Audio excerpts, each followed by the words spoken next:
Hello good morning student ધોરણ 9 વિષય સામાજિક વિજ્ઞાન ચેપ્ટર 10 સરકારના અંગો. વિદ્યાર્થી મિત્રો, આજે આપણે ચેપ્ટર 10ની અંદર જે સરકારના મુખ્ય 3 અંગો છે, ધારાસભા, કારોબારી અને ન્યાયતંત્ર, એના વિશે વાત કરીશું. અને આ ત્રણેય જે અંગો છે એમનો પરસ્પર સંબંધ કેવો છે, એમના કાર્યો શું છે, કયા કયા કાર્યોની એમને વહેંચણી કરવામાં આવી છે, આ અંગે આપણે વિસ્તૃતમાં અભ્યાસ આજે કરીશું. રાજ્યના મૂળભૂત હેતુ, આજે જે ડિવાઈડ કરવા, સરકારના અંગોને અલગ અલગ કાર્યોની વહેંચણી કરવા પાછળનો મુખ્ય હેતુ એ છે કે રાજ્યની અંદર ખૂબ સારી રીતે વ્યવસ્થા ચાલે, લોકોની સુખ સગવડો સચવાય, એમની સમસ્યાઓના ઉકેલ આવે, આ બધા એના મુખ્ય હેતુ રહેલા છે.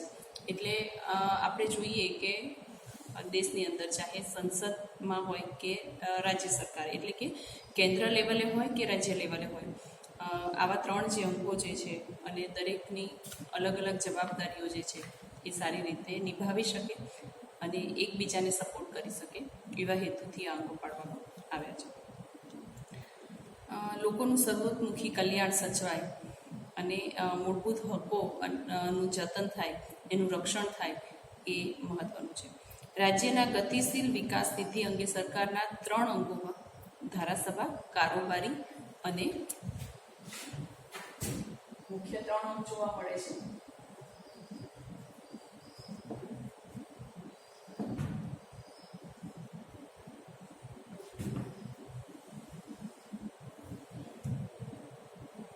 ધારાસભા, કારોબારી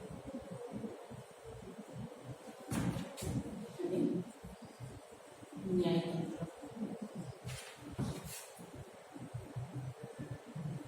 આ 3 વસ્તુને આજે આપણે ડિટેલમાં સમજીશું. તો આની ડિટેલ જોઈ લઈએ, પણ ખાલી બસ તમને એમ જ થોડો તમને આઈડિયા આવે એટલા માટે સમજાવી દઉં કે ધારાસભા છે એ કાયદો ઘડવાનું કામ કરે.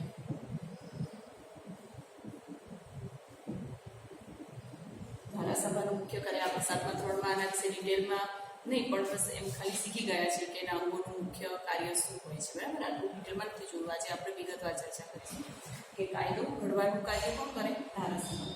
પછી જે કાયદો ધારાસભા દ્વારા ઘડાયેલો છે એને અમલમાં મુકાવવાનું કાર્ય કોણ કરે? કારોબારી. અમલ કરાવવાનું કાર્ય કારોબારી કરે. અને ન્યાયતંત્ર છે. ન્યાયતંત્ર જે વ્યક્તિ અમલ નથી કરતો એને સજા કે દંડ આપવાનું કાર્ય કરે છે. તો આ 3 અંગોની આપણે સમજી શકીએ. ધારાસભાને કાયદો ઘડવાનું કામ છે, કારોબારીને એને અમલ કરાવવાનું કામ છે, અને ન્યાયતંત્રનું કામ છે કે જે તે વ્યક્તિ જો એ કાયદાનો અમલ નથી કરતો તો એને સજા અથવા દંડ ફટકારવામાં આવે છે, એ ન્યાયતંત્રનું કામ છે. તો આ 3 કાર્યો, 3 અંગો છે એ કોઈ પણ દેશ અથવા રાજ્યને ચલાવવા માટે પૂરતા છે. કારણ કે આ 3નું સમન્વય થાય ત્યારે જ રાજ્યની અંદર કલ્યાણકારી રાજ્ય બની શકે, એની સુખાકારી જળવાઈ રહે. બરાબર, એટલે આપણે સમજી શકીએ કે આ 3 અંગો છે એકબીજા સાથે કઈ રીતે સંકળાયેલા છે, અને દરેકની ડિટેલ આપણે હવે જોઈએ. ભારતીય બંધારણમાં ધારાસભા એટલે સંઘ, કેન્દ્ર કક્ષાએ. બરાબર, હવે આ વસ્તુ જોઈએ. રાજ્ય અને કેન્દ્ર બંનેની રીતે અલગ અલગ જોઈશું. ધારાસભા છે એમાં 2 ઓપ્શન પડશે, કેન્દ્ર લેવલ અને રાજ્ય લેવલ.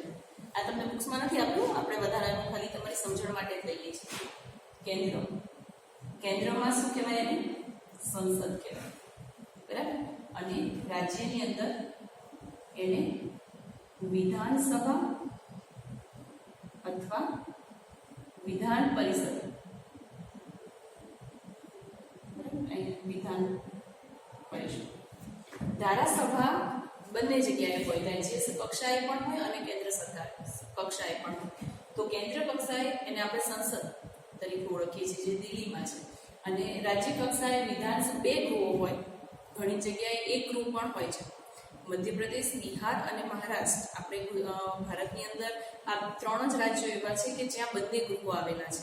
બાકી જનરલી એક જ ગૃહ છે. આપણે ગુજરાતની અંદર એક જ ગૃહ છે, વિધાનસભા. તો રાજ્યની અંદર જે ધારાસભા છે એને આપણે વિધાનસભા તરીકે ઓળખીએ છીએ અથવા વિધાન પરિષદ તરીકે ઓળખીએ છીએ. આગળ વાત કારોબારી. તો કારોબારી એટલે સંઘ. કારોબારીમાં આમાં પણ 2 જ ભાગ સેમ એ રીતે પડશે. અહીંયા સંઘ નહીં, આપણે કેન્દ્ર સંસદ લખવું એટલે તમને વધારે ખ્યાલ આવે. તો સંસદની અંદર કોણ કોણ હોય? વડાપ્રધાન, રાષ્ટ્રપતિ, ઉપરાષ્ટ્રપતિ અને મંત્રી. પ્રધાનમંડળ આખું એ મંત્રીઓ પણ કહી શકાય. પ્રધાનમંડળ આટલાનો સમાવેશ થાય સંસદના લેવલ. જ્યારે આપણે અહીંયા આગળ રાજ્યની વાત કરીએ, રાજ્યસભા અથવા રાજ્ય, બરાબર, તો એની અંદર કોણ આવશે? મુખ્યમંત્રી, રાજ્યપાલ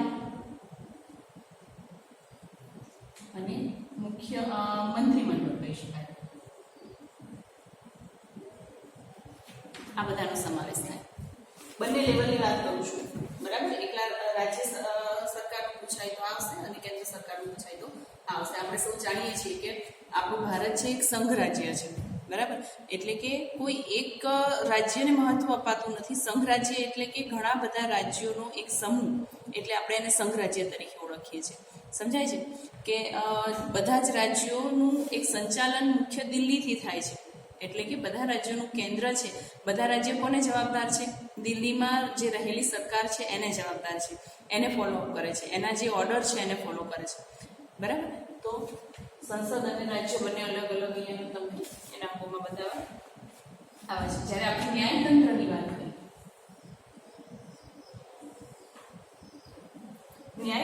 વાત કરીએ, તો એમાં કેન્દ્ર લેવલ, કેન્દ્રમાં ન્યાયતંત્રમાં સૌથી મોટી અદાલત કઈ? સર્વોચ્ચ અદાલત, જેને સુપ્રીમ કોર્ટ પણ કહીએ છીએ. Supreme court. અને જ્યારે રાજ્યના લેવલે જોઈએ તો રાજ્યના લેવલે કઈ અદાલત આવશે? હાઈકોર્ટ, વડી અદાલત. વડી અદાલત કહી શકો અથવા હાઈકોર્ટ પણ કહી શકાય. તો આ ત્રણેય મુખ્ય અંગો બંને રીતે આપણે જોયા. ટેક્સ્ટબુકમાં આ વસ્તુ નથી, બરાબર. એટલે તમે ફરીથી તમને એકવાર સમજાવી દઉં. કેન્દ્ર મુખ્ય 3 અંગો છે: ધારાસભા, કારોબારી, ન્યાયતંત્ર. અને ધારાસભાની અંદર કેન્દ્ર લેવલે જોઈએ તો સંસદ છે જે દિલ્હીમાં આવેલું છે. રાજ્યની અંદર વિધાનસભા, 2 ગૃહો જોવા મળે, વિધાનસભા અને વિધાન પરિષદ. મોટા ભાગના રાજ્યોની અંદર ભારતમાં એક ગૃહી છે, એટલે કે ખાલી વિધાનસભા છે. માત્ર મધ્યપ્રદેશ, બિહાર અને મહારાષ્ટ્ર આ 3 રાજ્યો જેવા છે કે જ્યાં આગળ વિધાન પરિષદ એટલે ત્રિગૃહી શાસન પદ્ધતિ છે, બરાબર. કારોબારીની અંદર જોવા જઈએ તો સંસદની અંદર કોનો સમાવેશ થાય છે? રાષ્ટ્રપતિ, વડાપ્રધાન, ઉપરાષ્ટ્રપતિ અને વડાપ્રધાનનું જે પ્રધાનમંડળ છે એનો સમાવેશ થાય છે. જ્યારે રાજ્યની અંદર રાજ્યપાલ, મુખ્યમંત્રી, ઉપમુખ્યમંત્રી અને મંત્રીમંડળનો સમાવેશ થાય છે. જ્યારે ન્યાયતંત્રની અંદર કેન્દ્રની અંદર એટલે કે આખા ભારતમાં સૌથી મોટી કોર્ટ જેને કહેવાય તો એને સુપ્રીમ કોર્ટ કહેવામાં આવે છે. અને રાજ્યની સૌથી મોટી કોર્ટની વાત કરીએ તો વડી અદાલત જેને કહીએ છીએ. જો આપણે ગુજરાતની વડી અદાલત ક્યાં આવેલી છે? અમદાવાદમાં આવેલી છે, બરાબર. તો ભારતના સંઘ અને રાજ્ય કક્ષાએ સંસદીય પદ્ધતિથી રાજ્ય સરકારો વચ્ચે સત્તા વિશ્લેષણ સિદ્ધાંત અનુસાર સત્તાને વહેંચવામાં આવે છે, બરાબર. દરેકને પોતપોતાની સત્તા અલગ સોંપણી કરવામાં આવે છે અને એની જવાબદારી એ જે તે સત્તા કરનાર જવાબદારી હોય છે કે પોતાના રાજ્ય, પોતાનો પ્રદેશ, પોતાના સંઘને જે પણ જવાબદારી સોંપવામાં આવી હોય એ યોગ્ય રીતે નિભાવે. ધારાસભા અને કારોબારી વચ્ચે ગાઢ સંબંધ છે. એક કાયદા ઘડવાનું કામ કરે છે, એક કાયદાને અમલમાં મૂકવાનું કામ કરે છે. એટલે આ બંને જે છે એકબીજા સાથે પરસ્પર સંકળાયેલા છે, બરાબર. એકબીજા વગર કાર્ય થઈ ના શકે. જ્યારે ન્યાયતંત્ર છે એ સ્વતંત્ર છે. એ નથી કારોબારી સાથે જોડાયેલું કે નથી ધારાસભા સાથે જોડાયેલું. એ પોતે પોતાની રીતે નિષ્પક્ષ અને તટસ્થતાથી જે તે કાયદાને ન ફોલો કરનાર વ્યક્તિઓને સજા આપવાનું કાર્ય કરે છે અથવા ન્યાય કરવાનું કાર્ય કરે છે એવું કહી શકાય. બરાબર. હવે સત્તા વિશ્લેષણની સિદ્ધાંત છે એને ડિટેલમાં જોઈશું આપણે.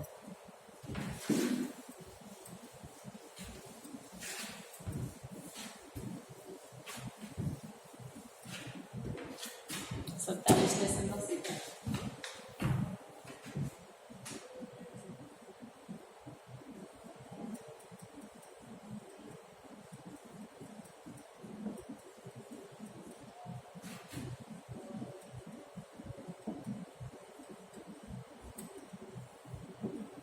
સત્તા વિશ્લેષણ એટલે કે વિભાગમાં વહેંચવું. બરાબર. એનો સિદ્ધાંત શું છે? રાજ્ય વતી સરકાર જે કાર્યો કરે છે એકબીજાથી જુદા છે. ત્રણેય અંગોના કાર્યો પણ એકબીજાથી ભિન્ન છે, જુદા છે. અને એટલે જુદા જુદા અંગો દ્વારા જુદી જુદી વ્યક્તિઓ દ્વારા કાર્યો થવા જોઈએ અને છેલ્લે દરેક અંગ પોતાનું અલગ કાર્ય કરવું જોઈએ. એકબીજા સાથે બધાને સત્તાની સોંપણી અલગ અલગ કરવામાં આવી છે, પણ છતાં પણ તમે આમ જુઓ તો દરેક કાર્ય છે એકબીજા સાથે સંકળાયેલા જોવા મળે છે. બરાબર. કારણ કે કાયદો ઘડીને આપણે એ વાત કરી કે કાયદો ઘડવાનું કામ ધારાસભા કરે છે, પરંતુ એ કાયદો ઘડીને પછી એને આગળ ફોલોઅપ લેવા માટે કારોબારી સાથે સંલગ્ન થવું જ પડે. જો એને ફોલો ના કરાવે તો એ કાયદા સુધી સીમિત રહે છે, ખાલી ઘડવા સુધી સીમિત રહે છે. એટલે દરેક જે ત્રણેય અંગ છે એકબીજા સાથે ભિન્ન રીતે જોડાયેલા છે. હવે ધારાસભા એ કાયદો ઘડવાની સત્તા છે. ધારાસભાને કાયદો ઘડવાની સત્તા છે. કારોબારીને એ કાયદાને અમલ કરાવવાની સત્તા છે. અને ન્યાયતંત્ર તો આખું અલગ જ છે. પરંતુ જો ધારાસભાને કાયદો ઘડવાની સત્તા છે એની ઉપર જો અંકુશ મૂકવામાં ના આવે, બરાબર, કારોબારી અને ન્યાયતંત્ર દ્વારા ધારાસભા ઉપર એક જાતનો અંકુશ હોય છે. કાયદો ઘડવા માટે અમુક નિયમો હોય છે અને એ નિયમો છે એ ધારાસભાને ફોલો કરવા જ પડે. નહીતર તો એ સ્વચ્છંદી થઈને કોઈ પણ નિયમો ઘડી નાખે એ બિલકુલ કોઈ પણ સંઘ રાજ્ય માટે યોગ્ય ગણી શકાય નહીં. બરાબર. તો ધારાસભા કાયદો ઘડવાની સત્તા છે, પરંતુ એની ઉપર અંકુશ કોણ રાખે છે? કારોબારી અને ન્યાયતંત્ર એની ઉપર અંકુશ રાખે છે. અને કારોબારી અને ન્યાયતંત્ર ઉપર ધારાસભા અંકુશ રાખે છે અને ધારાસભા અને કારોબારી બંને પર ન્યાયતંત્ર અંકુશ રાખે છે. ટૂંકમાં ત્રણેય એકબીજાથી અલગ અલગ ભિન્ન કાર્યોની સોંપણી કરી હોવા છતાં પણ ત્રણેયનો અંકુશ એકબીજા ઉપર રહેલો છે. સૌથી પહેલા આપણે ધારાસભા વિશે માહિતી મેળવી. ધારાસભા એટલે શું? તો ધારાસભા ભારત સંસદીય લોકશાહી ધરાવતો દેશ છે, એક સંઘ રાજ્ય છે એટલે લોકશાહી દેશ છે. લોકોનું પ્રતિનિધિત્વ સંઘ કક્ષાએ સંસદમાં અને રાજ્ય કક્ષાએ વિધાનસભામાં જોવા મળે છે. આપણે આગળ વાત કરીએ બીજી રીતના.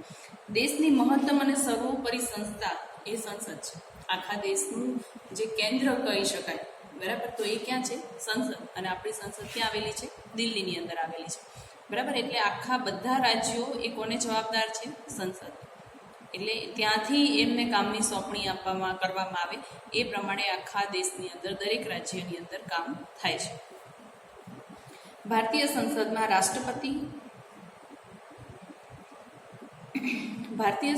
રાષ્ટ્રપતિ, ઉપરાષ્ટ્રપતિ, વડાપ્રધાન અને રાજ્યસભા અને લોકસભાનો સમાવેશ થાય છે. અને ધારાસભાના 2 પ્રકાર છે એની વાત કરીએ.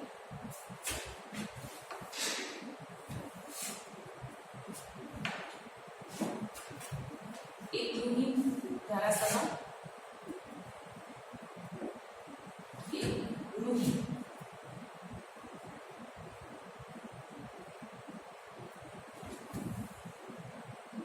દ્વિગૃહી.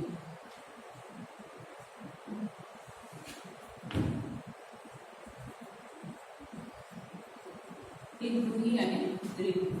એક ગૃહી જે ધારાસભા હોય એની અંદર એક માત્ર વિધાનસભા જ હોય, બરાબર.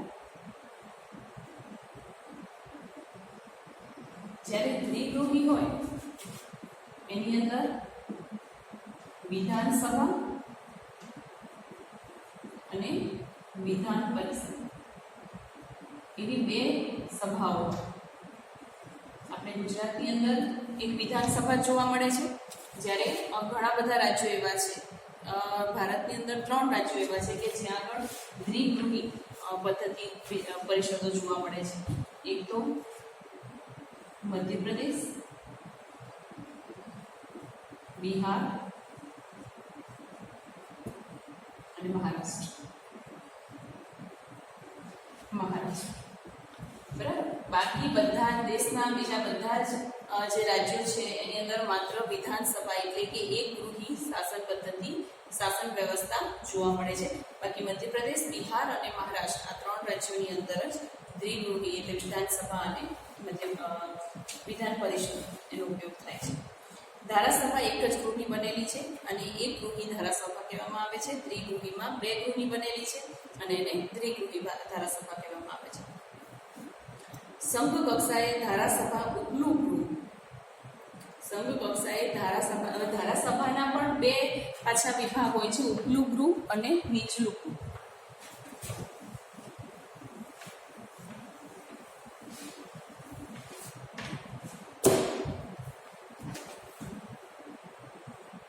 ઉપલું ગૃહ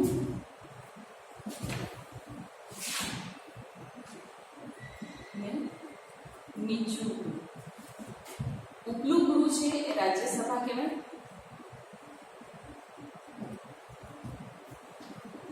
અને નીચલું ગૃહ છે એ લોકસભા કહેવાય. સમજાય છે કે ધારાસભા છે એ 2 કક્ષાએ હોય. સંસદની અંદર ઉપલું ગૃહ રાજ્યસભા અને નીચલું ગૃહ લોકસભા તરીકે ઓળખાય છે.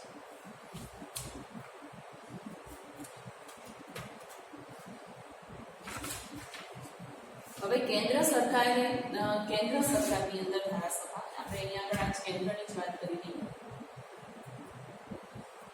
કેન્દ્ર સરકારે ધારાસભાની વાત કરી. લોકસભા એ સંસદનું નીચલું ગૃહ છે. આપણે પહેલા લોકસભાની વાત કરી. આ નીચલું ગૃહ છે. લોકસભા છે એ નીચલું ગૃહ છે. એની અંદર લોકસભાની અંદર સભ્યોની સંખ્યા છે કેટલી છે? 545 સભ્યો. 545 અને એની અંદર 545 ની અંદર 2 એંગ્લો ઇન્ડિયન. 545 જે સભ્યો લેવામાં આવે છે એની અંદર 2 એંગ્લો ઇન્ડિયન છે. એંગ્લો ઇન્ડિયન એટલે શું? આપણે અગાઉના ધોરણમાં પણ શીખી ગયા હશે કે જેના ફાધર છે ઇન્ડિયન હોય, જેનું નેટિવ ઇન્ડિયન હોય, પરંતુ એના મધર છે, જે વ્યક્તિના મધર છે એ કોઈ બહારના દેશની વ્યક્તિ હોય. બરાબર. એવો જે વ્યક્તિ છે પણ એનું નેટિવ છે એ ઇન્ડિયાની અંદર હોય, એવા 2 વ્યક્તિઓને લેવામાં આવે, જેને એંગ્લો ઇન્ડિયન તરીકે ઓળખવામાં આવે છે. તો 545માં 2 વ્યક્તિઓ છે એંગ્લો ઇન્ડિયન હોય છે. અને એ એંગ્લો ઇન્ડિયન સમુદાયના પ્રતિનિધિઓ છે જેમની પસંદગી છે કોણ કરે છે? રાષ્ટ્રપતિ કરે છે. બરાબર. એ પણ તમને ક્યાંક એક્ઝામની અંદર પૂછાય કે એંગ્લો ઇન્ડિયન પ્રતિનિધિઓની પસંદગી કોણ કરે છે? તો રાષ્ટ્રપતિ કરે છે. રાષ્ટ્રપતિ એ સંસદનો એક ભાગ છે. બરાબર. એ બંને ધારાસભા હોય કે રાજ્યસભા, આ બંનેનો મુખ્ય ભાગ છે રાષ્ટ્રપતિ. રાષ્ટ્રપતિ સંસદમાં સંસદની પ્રથમ બેઠકનું ઉદ્ઘાટન, પ્રવચન અને સંસદની સંયુક્ત બેઠકને સંબોધન કરે છે. સંયુક્ત એટલે વિરોધ પક્ષમાં હોય કે જે પક્ષ સત્તા પર હોય એ બધાને એ પ્રવચન આપી અને એની શરૂઆત કરે છે. એ સિવાય એ ક્યારેય હાજરી આપતા નથી. ખાલી સંસદની જે પ્રથમ બેઠક હોય એની અંદર જ રાષ્ટ્રપતિની હાજરી હોય છે. બાકી તમે જનરલી જોજો કે સંસદની અંદર જ્યારે બેઠકો ચાલતી હોય કોઈ પણ વાતને લઈને, ત્યારે એની અંદર ક્યારેય રાષ્ટ્રપતિની હાજરી જોવા મળતી નથી. વડાપ્રધાનની હાજરી હોય છે પરંતુ રાષ્ટ્રપતિની હાજરી જોવા મળતી નથી. રાષ્ટ્રપતિ સંસદના બંને ગૃહોનું સત્ર બોલાવે છે અને ગૃહોને મોકૂફ રાખે છે. તેમજ લોકસભાનું વિસર્જન કરવાની સત્તા પણ ધરાવે છે.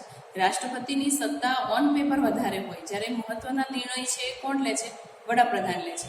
એટલે રાષ્ટ્રપતિની સત્તા શું કે બંને ગૃહોની સભા બોલાવે, એનું વિસર્જન કરી શકે, ગૃહોને મોકૂફ રાખી શકે, આ એની સત્તા છે.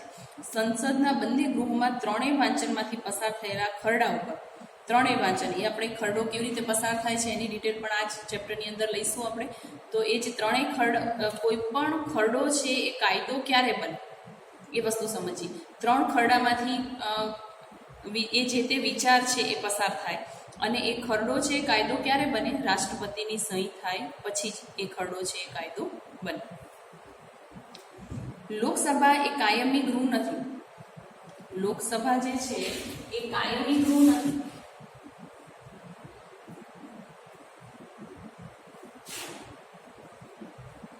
એનું સતત વિસર્જન થયા કરે છે, એનું વિસર્જન કરવામાં આવેલું. ભારતીય સંસદે બંધારણમાં દર્શાવેલી મર્યાદાઓમાં રહી પોતાની સત્તા ભોગવવાની છે. તેથી બંધારણ સર્વોપરી છે. બરાબર. બંધારણની અંદર જે કંઈ પણ નિયમો આપવામાં આવ્યા છે, તો ચાહે લોકસભા હોય કે ચાહે રાજ્યસભા હોય, એ સર્વોપરી હોય એવા બંધારણને અનુસરવું પડે છે. સંસદ નથી. સંસદે સર્વોપરી ના ગણાય, ભલે સંચાલન એ બધી કરે, પરંતુ આ દરેક વસ્તુનું મુખ્ય જે કહેવાય કે એનું બેકબોન છે કે કહીએ આપણે, તો એ કોણ છે? બંધારણ. કોઈ પણ કાયદા ઘડવા માટે બંધારણનો ઉપયોગ કરવો પડે, એને અનુસરવું પડે. કાયદાનો અમલ કરાવવા માટે અને ન્યાયતંત્ર એ પણ ક્યાંક બંધારણની સપોર્ટ લેવો પડતો હોય છે. વિસંગત હોય તો અદાલતમાં પડકારી શકાય. જો સંસદે ઘડેલ કાયદાઓમાં બંધારણીય જોગવાઈનો ભંગ થયો હોય, બરાબર, બંધારણની અંદર જે કંઈ પણ આપવું હોય એનાથી કંઈક અલગ કાયદો હોય, તો એને આપણે ન્યાયતંત્રની અંદર પડકારી શકીએ. પરંતુ એના માટે આપણને બંધારણની અંદર જે કાયદાઓ મૂકવામાં આવ્યા છે એનું જ્ઞાન પણ હોવું જરૂરી છે. જો અદાલત એમ ખાતરી થાય કે બંધારણની જોગવાઈનો ભંગ થયો છે, તો ગેરબંધારણીય ગણી અને એ કાયદો છે એને રદ-બાતલ કરવામાં આવે છે. બરાબર. હવે સંસદના સભ્યની લાયકાત શું છે એની વાત કરીએ. લોકસભાના સભ્ય તરીકે લાયકાત મુજબ સૌથી પહેલાં તો એ ભારતનો નાગરિક હોવો જોઈએ. બરાબર. એ સંસદના સભ્યોની લાયકાત, આ બધું જાણવું અતિ મહત્વનું છે. નહીં કે એક્ઝામ લક્ષી છે એટલા માટે એક્ઝામ ઓરિએન્ટેડ એને આપણે સમજીએ વસ્તુ, પણ જે દેશમાં આપણે રહ્યા છીએ અથવા અત્યારે વસી રહ્યા છીએ, જે આપણો દેશ છે, એનું બંધારણ શું છે, એની આખી સિસ્ટમ કઈ રીતની છે, બરાબર, તો એ આપણે એક તો જાણવું જરૂરી છે. અને એ ઇન ફ્યુચર તમે કોઈ પણ એક્ઝામો આપશો, એન્ટ્રન્સ એક્ઝામ, એની અંદર પણ આ મુદ્દો છે અતિ મહત્વનો છે. એટલે આપણે એને ડિટેલમાં અને શાંતિથી એને ચલાવીશું, જેથી તમને ખ્યાલ આવે. અહીંયા આગળ આપણે વાત કરીએ સંસદના સભ્યોની લાયકાત શું છે.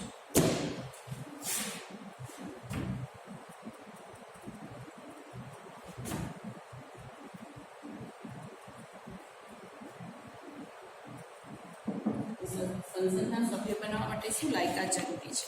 તો સંસદના સભ્ય માટે તો સૌથી પહેલાં તો એ ભારતનો નાગરિક હોવો જોઈએ. બરાબર. એ અતિ મહત્વનું છે. ચૂંટણી લડવા માટે ઓછામાં ઓછી એના 25 વર્ષની ઉંમર હોવી જોઈએ. સંસદે નક્કી કરેલી અન્ય લાયકાત ધરાવતો હોવો જોઈએ. નાદાર કે માનસિક અસ્થિર હોવો જોઈએ નહીં. કેન્દ્ર કે રાજ્ય સરકારમાં સવેતન હોદ્દો ધરાવતો ન હોવો જોઈએ. એટલે કે એ કોઈ પણ રીતે રાજ્યની અંદર કેન્દ્ર સરકારનો કોઈ પણ સરકારી કર્મચારી ન હોવો જોઈએ. જો તમારે સંસદના સભ્ય બનવું હોય તો પહેલાં તમે જો સરકારી નોકરી કરતા હોય તો એના પરથી તમારે રાજીનામું આપવું જરૂરી બને છે. 25 વર્ષની ઉંમર હોવી જોઈએ. સક્ષમ અદાલત દ્વારા ગુનેગાર પુરવાર થયેલો હોવો જોઈએ નહીં. એની ઉપર કોઈ પણ જાતનો કેસ થયેલો હોવો જોઈએ નહીં. તેવી જ વ્યક્તિ સંસદમાં ઉમેદવારી નોંધાવી શકે. સંસદની 2 બેઠકો વચ્ચે 6 માસથી વધુ સમયગાળો પસાર ન થાય તે રીતે ગૃહની બેઠક બોલાવવી પડે છે. લોકસભાનું વિસર્જન વડાપ્રધાનની સલાહથી જ રાષ્ટ્રપતિ કરી શકે. રાષ્ટ્રપતિ આપણા દેશના પ્રથમ નાગરિક કહેવાય અને એની પાસે બધી સત્તાઓ છે એવું કહી શકાય. પરંતુ એ વડાપ્રધાન સાથે ચર્ચા વિમર્શ કર્યા વગર કોઈ પણ નિર્ણય લઈ શકતા હોતા નથી. ઓન પેપર એમની સાઇન જવાબદાર હોય, પરંતુ મોટાભાગના નિર્ણયો છે કોણ લેતું હોય? વડાપ્રધાન દ્વારા જ લેવાતા હોય, અથવા વડાપ્રધાનની સલાહ દ્વારા રાષ્ટ્રપતિ લઈ શકે.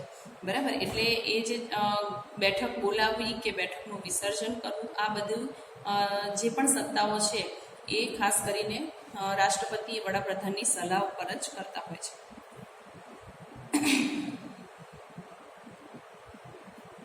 ગૃહનો સભ્ય હોય તેવી વ્યક્તિ ગૃહની કાર્યવાહીમાં ભાગ લઈ શકે અને મતદાન કરી શકે છે.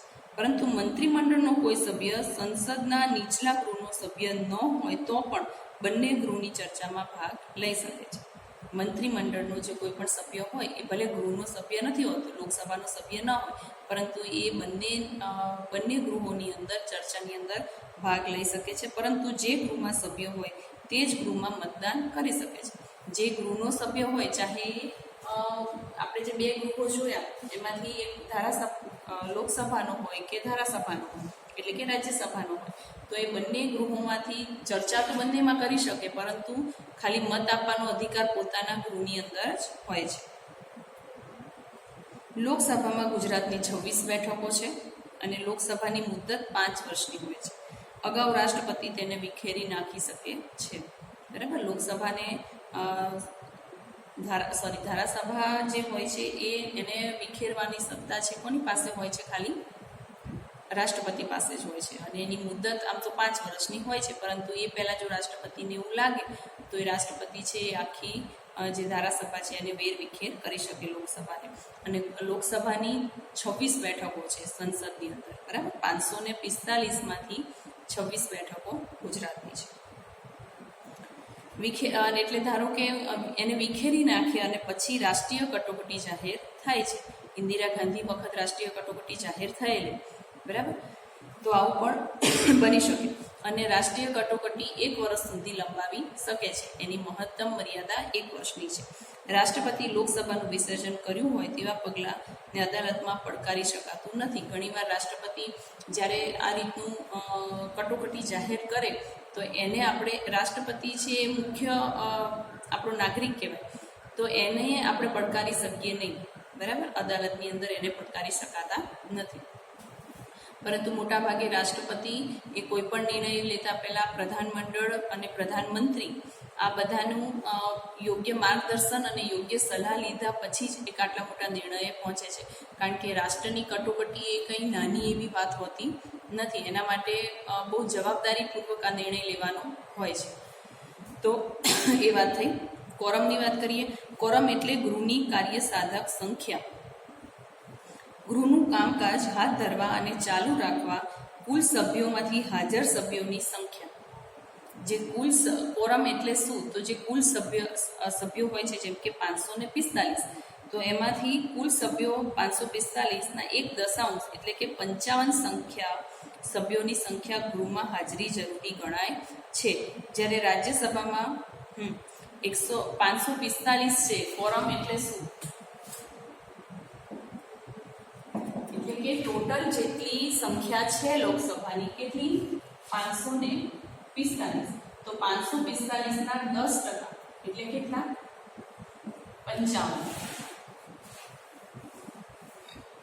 55 સભ્યોની ગૃહમાં હાજરી જરૂરી છે.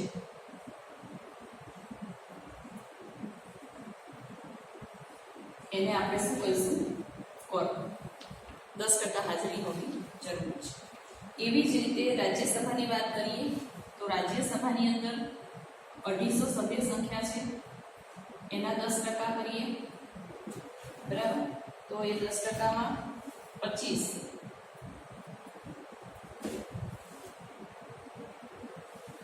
સભ્ય સંખ્યા.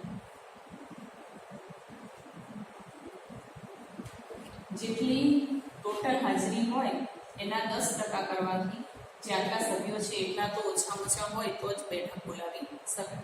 બરાબર, અહીંયા આ ગુજરાતની વાત થાય છે. ધારો કે ગુજરાતની અંદર 250 સંખ્યા હોય લોકસભામાં, તો એના 10% કરીએ તો 25 આવે તો જ એને કોરમ કહેવાય. હવે રાજ્યસભાની વાત કરીએ. આપણે અત્યાર સુધી લોકસભાની વાત કરી, હવે રાજ્યસભાની વાત કરીશું.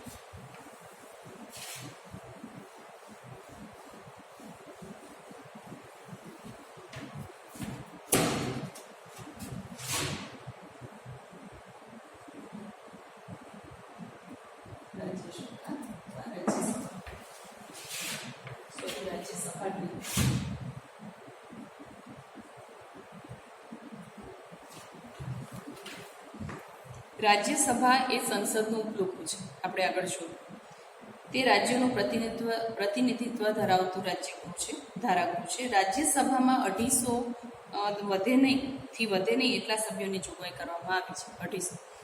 250 જેમાં પરોક્ષ રીતે જે તે રાજ્યો અને સંઘ પ્રદેશ એટલે કે વિધાનસભામાં ચૂંટાયેલા સભ્યો દ્વારા સપ્રમાણ પ્રતિનિધિત્વ પદ્ધતિથી ચૂંટવામાં આવેલા જે સભ્યો છે એ રાજ્યસભાની અંદર સામેલ થાય છે. રાજ્યસભાના ચૂંટાયેલા સભ્યોની સંખ્યા 238 છે અને બાકીના 12 સભ્યો છે એની નિયુક્તિ કોણ કરે છે? રાષ્ટ્રપતિ કરે છે. ટોટલ કેટલા સભ્યો છે રાજ્યસભાની અંદર? 250. એમાંથી 238 છે એ ચૂંટાયેલા છે અને પ્લસ 12 જે સભ્યો છે એની નિયુક્તિ કોણ કરે છે? રાષ્ટ્રપતિ. એ ટોટલ 250 થાય. આ જે 12 સભ્યો છે એની નિયુક્તિ રાષ્ટ્રપતિ કરે છે. જે કેવા સભ્યો હોય? સાહિત્ય ક્ષેત્રે, વિજ્ઞાન, કલા, સાંસ્કૃતિક, રમતગમતની અંદર, સમાજ સેવામાં કોઈ કલાકાર હોય, બરાબર. તો આ જે સભ્યો હોય જેમાં આપણને ખબર છે હેમા માલિની છે, સચિન તેંડુલકર છે, બરાબર, પછી વૈજયંતી માલા છે, આ બધાને રાષ્ટ્રપતિએ ઇલેક્ટ કર્યા હોય, કોઈ રમતગમત કે કલાના ક્ષેત્રે આગવી સૂઝ ધરાવતા હોય તેવા વ્યક્તિઓનું ઇલેક્શન છે રાષ્ટ્રપતિ કરે છે. ટોટલ 250 થાય છે.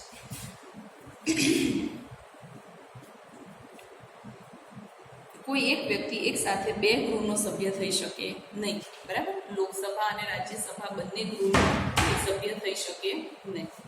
એની લાયકાત શું હોવી જોઈએ?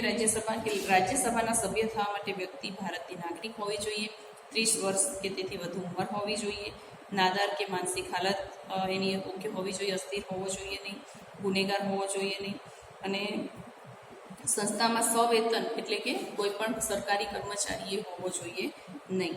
રાજ્યસભામાં ગુજરાતને 11 બેઠકો ફાળવવામાં આવી છે. જે 250 બેઠકો છે ટોટલ રાજ્યસભાની અંદર, એની અંદર 11 જે સભ્યો છે એ ગુજરાતના હોવા જોઈએ.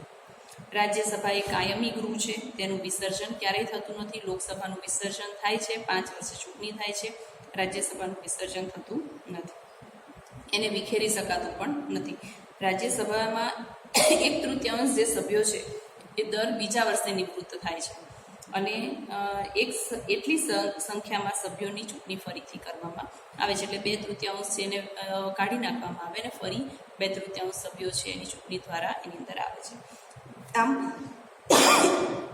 આમ રાજ્યસભામાં સભ્ય વધુમાં વધુ 6 વર્ષ માટે સભ્ય થાય.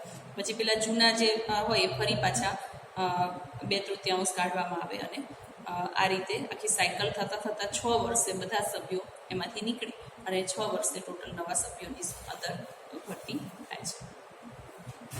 સંસદના બંને ગૃહોમાં સામાન્ય રીતે 3 વર્ષમાં 3 સત્રો મળે છે, જેમ કે અંદાજપત્ર, ચોમાસુ પત્ર સત્ર અને સત્ર પત્ર નહીં, અંદાજપત્ર સત્ર, ચોમાસુ સત્ર અને શિયાળુ સત્ર. આમ 3 વખત બેઠકો બોલાવવામાં આવે છે. ભારતના ઉપરાષ્ટ્રપતિ હોદ્દાની રૂએ રાજ્યસભાના ચેરમેન સભાપતિ છે. ઉપરાષ્ટ્રપતિ એ હોદ્દાની રૂએ જે રાજ્યસભા હોય છે એના ચેરમેન તરીકે એટલે કે સભાપતિ તરીકે એમની નિમણૂક કરવામાં આવે છે. જ્યારે ડેપ્યુટી ચેરમેન ઉપસભાપતિની ચૂંટણી રાજ્યસભાના સભ્યો પોતાનામાંથી કરે છે. રાજ્યસભાના પ્રથમ ચેરમેન કોણ હતા? ડૉક્ટર સર્વપલ્લી રાધાકૃષ્ણ હતા. બરાબર. હવે આજે આટલે જ રાખીએ છીએ. આવતીકાલે લોકસભાના સ્પીકરની વાત કરીશું અને ખરડો કઈ રીતે બને છે, પોસ્ટિંગ વોટ એટલે કે નિર્ણય, કોઈ પણ વસ્તુને ખરડો પસાર કરવા માટે નિર્ણય કઈ રીતે લેવામાં આવે છે, આ બધી ડિટેલ છે એ નેક્સ્ટ લેક્ચરની અંદર કરીશું. આજે આપણે જે જોયું એનું થોડું રિવાઇઝ કરી લઈએ. 27 લેસનની અંદર સરકારના 3 અંગોની આપણે વાત કરી. કયા કયા? લોકસભા એટલે કે ધારાસભા, કારોબારી અને ન્યાયતંત્ર. આ એના મુખ્ય 3 અંગો છે. ત્રણેય અંગોની એના કાર્યો પણ જોયા. કારોબારી એટલે કે લોકસભા જે છે એનું કાર્ય શું છે? કાયદો ઘડવાનું કાર્ય છે. જ્યારે કારોબારીનું કાર્ય ધારાસભાએ ઘડેલા જે કાયદા છે એને અમલ કરાવવાનું કાર્ય છે. જ્યારે ન્યાયતંત્રનું કાર્ય છે, જો કોઈ વ્યક્તિ અમલ નથી કરતું તો એને સજા ફટકારવાનું કામ અથવા ન્યાય આપવાનું કાર્ય ન્યાયતંત્ર દ્વારા થાય છે. આપણે ધારાસભાની વાત કરી. ધારાસભા 2 પ્રકારની હોય, એકગૃહી હોય અને દ્વિગૃહી પણ હોય. એકગૃહી એટલે કે જ્યાં આગળ વિધાનસભા હોય, અને દ્વિગૃહી જેની અંદર વિધાનસભા અને વિધાન પરિષદ એ બંને પ્રકાર જોવા મળે છે. અને દ્વિગૃહી છે એ મહારાષ્ટ્ર, બિહાર અને મધ્યપ્રદેશ, આ 3 જગ્યાએ દ્વિગૃહી જોવા મળે છે, જ્યાં વિધાનસભા અને વિધાન પરિષદ બંને જોવા મળે છે. બાકી બધેની જગ્યાએ આપણે આખા ભારતની અંદર ખાલી એકમાત્ર વિધાનસભા જ એકગૃહી જ જોવા મળે છે. આગળ આપણે વાત કરી કેન્દ્ર કક્ષાએ ધારાસભાને આપણે સંસદ તરીકે પણ ઓળખીએ છીએ. એની અંદર લોકસભા. 2 એના પ્રકાર જોયા કે ધારાસભા અને રાજ્યસભા, એટલે કે લોકસભા અને રાજ્યસભા. તો લોકસભા છે એ સંસદનું નીચલું ગૃહ છે, બરાબર. એના સભ્યોની સંખ્યા 545 છે, અને 545માં 2 એંગ્લો ઇન્ડિયનનું લેવામાં આવે છે.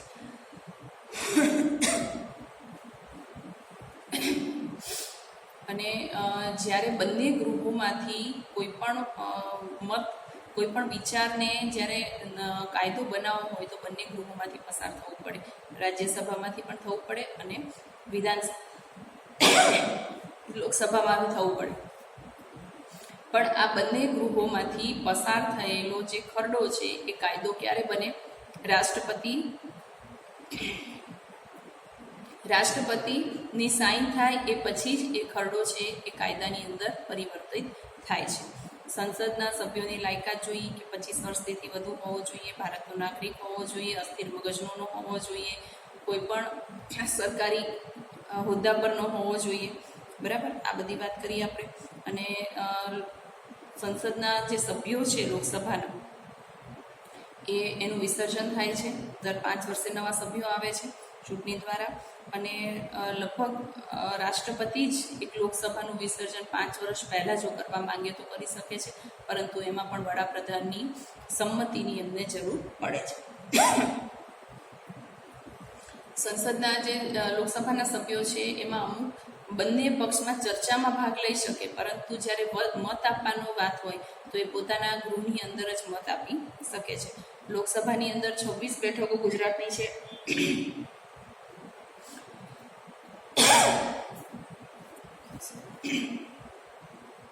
રાષ્ટ્રપતિ છે એ કટોકટી જાહેર કરી શકે, પરંતુ 1 વર્ષથી વધારે એને લંબાવી શકે નહીં. અને એ કટોકટી માટે ભલે બંધારણની અંદર કદાચ એની જોગવાઈ હોય કે ના હોય, પરંતુ રાષ્ટ્રપતિને આપણે ન્યાયાલયની અંદર પડકારી શકતા નથી. કોરમની વાત કરી. કોરમ એટલે શું? કે જે લોકસભાની અંદર જે મુખ્ય સંસદની અંદર જે બંને ગૃહોની જે સભ્ય સંખ્યા છે એનું 10% ભાગ, એટલે કે જે 545 છે લોકસભાની સંખ્યા, તો 545માં 1/10 કરીએ તો 55 એટલી સભ્ય સંખ્યા હોવી, એને સભ્યની સંખ્યા ગૃહમાં હોવી એને કોરમ કહેવાય છે. લોકસભાની વાત કરીએ તો, રાજ્યસભાની વાત કરીએ તો 250, એનું 1/10 કરીએ તો 25 સભ્ય સંખ્યા હોય એને આપણે કોરમ તરીકે ઓળખીએ છીએ, બરાબર. તો હવે આજે અહીંયા આપણે રાજ્યસભાની વાત કરીએ, એની લાયકાત પણ સેમ છે, પણ રાજ્યસભા છે એનું વિસર્જન થઈ શકતું નથી, અને દર વર્ષે 2/3 સભ્યોને એમાંથી આઉટ કરવામાં આવે છે અને નવા સભ્યોને એન્ટ્રી કરવામાં આવે છે. આમ ખરેખર ટોટલ જોવા જઈએ તો દર 6 વર્ષે એના બધા સભ્યોની સંખ્યા નવી થાય છે, બાકી એનું વિસર્જન થતું નથી અને એને વિખેરી શકાતું પણ નથી. બરાબર. તો અને રાજ્યસભાના પ્રથમ ચેરમેન કોણ હતા? ડૉક્ટર સર્વપલ્લી રાધાકૃષ્ણ. આજે આટલે વિરામ લઈએ છીએ. નેક્સ્ટ લેક્ચરની અંદર લોકસભાના સ્પીકર એટલે કે એના અધ્યક્ષ કોણ છે એની વાત કરીશું અને ખરડાની પણ વાત કરીશું અને પોસ્ટિંગ વોટ એની પણ વાત કરીશું. બરાબર. એ આખી ડિટેલ ફરી નેક્સ્ટ લેક્ચરમાં જોઈશું. આજે આટલે વિરામ લઈએ. Thank you.